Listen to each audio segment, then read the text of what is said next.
Ang kapatawaran ay walang daladalang guilt, hiya, o panghihinayang.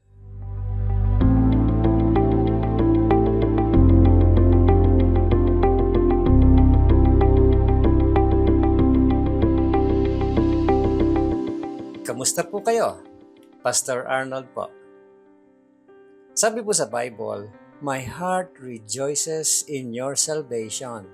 Psalm 13 verse 5 ng New International Version. Kung ikaw ay tagasunod ni Jesus, ang kagalakan dapat ay bahagi ng iyong buhay. Bakit? Dahil lubusan ka ng pinatawad. Wala ng guilt, hiya, or regrets. Pinawi na ng Diyos ang lahat ng ito. Mukhang magandang dahilan para magkaroon ng kagalakan, di ba? Sabi sa Bible, "Therefore, there is now no condemnation for those who are in Christ Jesus." Romans 8 verse 1 ng New International Version. Yung salitang no sa original na wikang Greek ay ang pinakamalakas na negatibong pagpapahayag. Para bang sinasabi ng Diyos, hindi, hindi, hindi. Hindi sa loob ng 1,000 taon, hindi sa 1,000,000 taon, hindi kailanman sa buhay mo. Mahalaga ito kasi isa sa pinakamalaking dahilan kung bakit nawawala ang kagalakan ng tao ay ang guilt. Ang guilt at hiya ay may kapangyarihan na kawin ang iyong kagalakan. Lahat tayo ay nagkakamali. May mga bagay tayong pagsisisihan at magigilty. Pero ayaw ni God na mamuhay tayo sa patuloy na matinding paninisi sa sarili. Na palaging iniisip natin, dapat iba na ako. Hindi ko dapat ginawa yan. Ano ang gusto ng Diyos na gawin mo sa iyong guilt? Aminin mo na ikaw ay nagkasala sa pamamagitan ng pagpapahayag ng iyong kasalanan.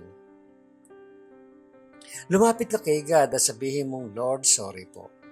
Patawarin niyo po ako." At papawiin niya ang iyong kasalanan.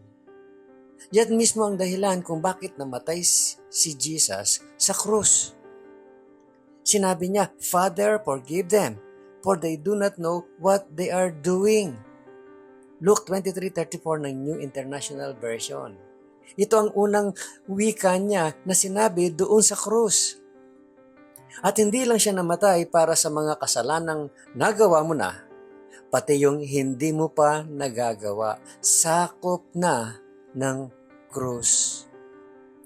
Si Jesus ang kumuha ng iyong hatol. Kaya siya namatay. Bayad na ang iyong mga kasalanan. Hindi mo na kailangan pagbayaran pa ulit. Yan ang kaligtasan.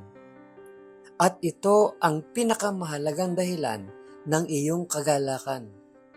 Ito ang kagalakan ng isang malinis na konsensya. Think about this, my friend. What is one step you can take to make confession a daily practice?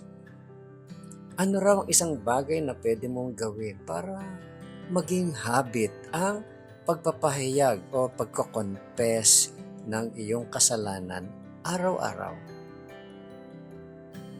Pag-isipan mo yon. Pangalawa, how do you feel when you embrace the truth God has completely and totally forgiven you?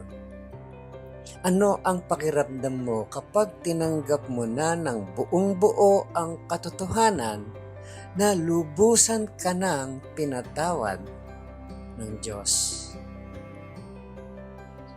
At ang panghuli, think about this, my friend. Who will you tell this week about the complete and total forgiveness of God? Sino ang maari mong pagsabihan ngayong linggong ito tungkol sa ganap at lubusang kapatawaran na binibigay ng Diyos. Muli po, ito si Pastor Arnold Adriano at ang encouragement na ito ay hatid sa inyo ng Malabon Community Church. Have a great day, my friend, at huwag mong kakalimutan kung sino ang gumawa ng araw na ito.